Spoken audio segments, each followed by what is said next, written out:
rising and shining on the day where the sun isn't shining and it's really cold outside. Your boy is all the way here live from Brainerd, Minnesota. As you can see, there's plenty of snow on the ground, and I am bundled up on the bed, not wanting to go outside.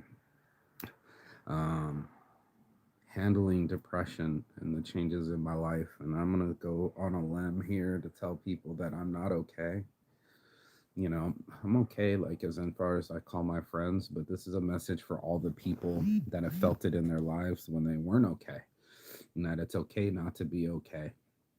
I'm being brave and risking my own ego and personality to chip away at it. We talked about it yesterday, and we're going to go bye bye ego.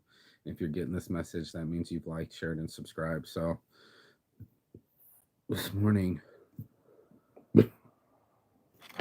I reread a breakup message that I obviously didn't hear. You know, when I find conflict, I tend to be a fighter, and it's not always the best solution. I'm finding out the hard way. My whole life has been hard on me, so I've loved in a hard way. You know, it's kind of the way I learned love, was that wasn't easy. You know, love's never easy. You know, we have to work at it, and to work at it means we have to work on ourselves, and a lot of ourselves have been created created long before we had adult minds and words to process it. Like we were saying from the BU seminar, you know, we create these battlefields, these self-protection mechanisms. I was reading Teal Swan the other day, where when I get into my protective mechanism, I basically engage someone else's protective mechanism. Smelling the flowers, and that makes them shell up. You know, it's not easy to express yourself. You know, when you are in the heat of the moment, I tend to dominate and take the lead. It's come across as being a bully.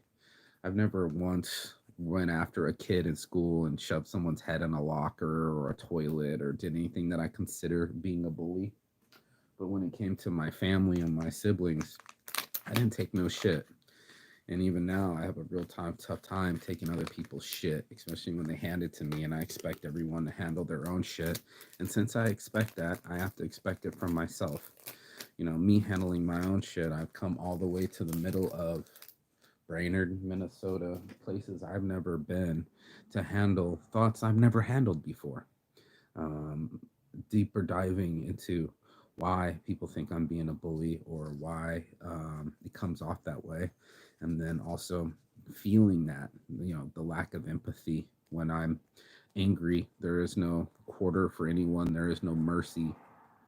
And my overreactions to people have gotten people, I've pushed people away in my life. I've actually, you know, was too abrasive to people. My fighting mentality scares people off, and it was like, whoa, dude, you're way too much drama. And it was tough for me to reread the breakup messages because I'm listening to this stuff and the girl's telling me the truth. I just wasn't listening.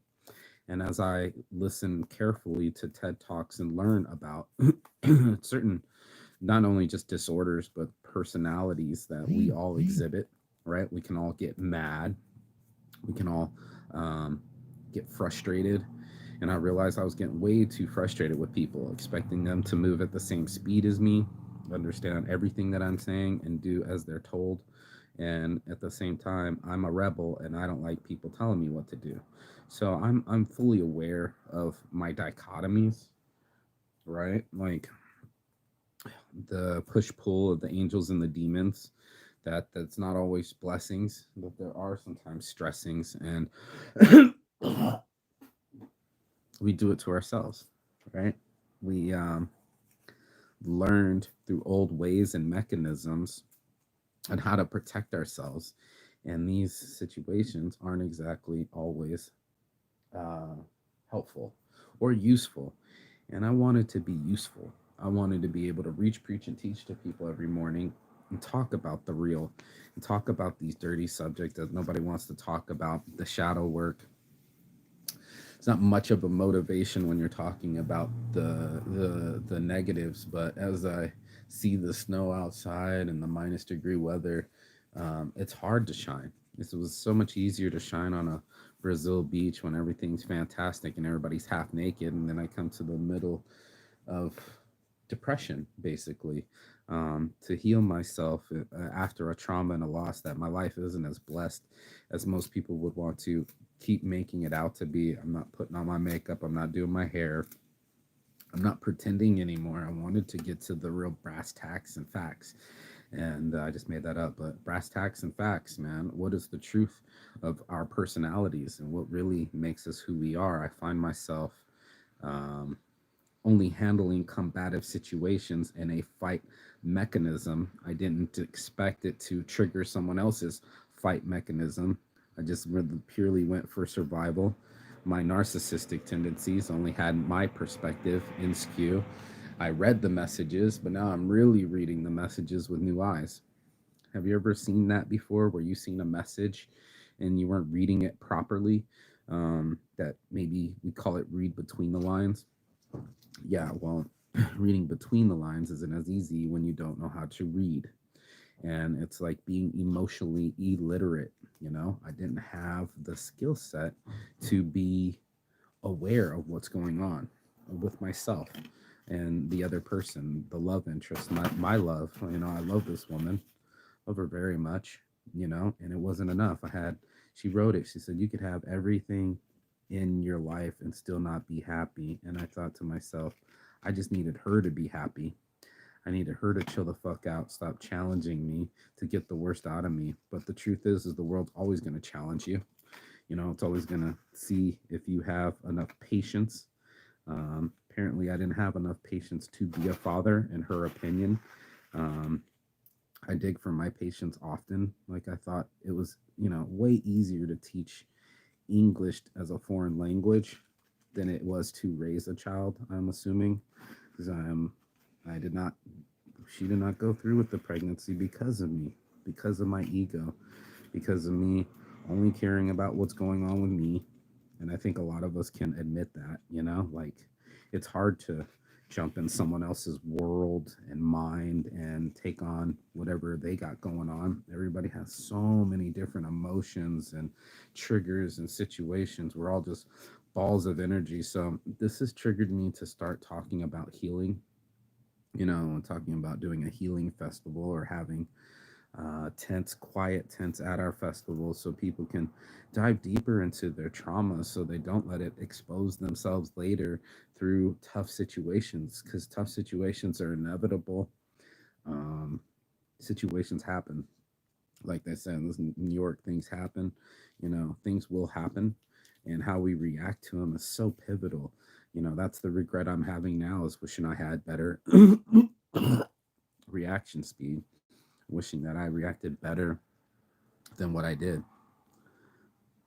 wishing I was more loving than tough, um, wishing I wasn't the way that I was or am or can be. I'm wishing I could pick better results. That's why we do the morning marijuana motivation, is not to just shine for 10 minutes, but to shine all day and get that awesome blessing of life into our lives and be the change we want to see in the world and be the light for all the people that are in the dark. And that's why I'm reaching out today and saying it's okay not to be okay. It's okay to sit still long enough to figure yourself out. It's okay to not be perfect. We talk about it, perfectly imperfect, all the time. But that's me. I'm perfectly imperfect. And we're all that way. We all have habits, we all have triggers, and we all have attitudes. And it was up to us to make those things that aren't working into things that work for us. And that's this morning's marijuana motivation. If you got anything out of it, please like, share, and subscribe. Your boy Saint works hard at this. It's not easy to share the dark side, but that's what we have to do to get to the light, and that's what I will do. So, on my heart from Starship Boy Marky Saint's Addiction, peace and love. And as always, Chigathon. That means goodbye, but not forever and finish. And I will see you on the other side as soon as you like, share, and subscribe. Ciao.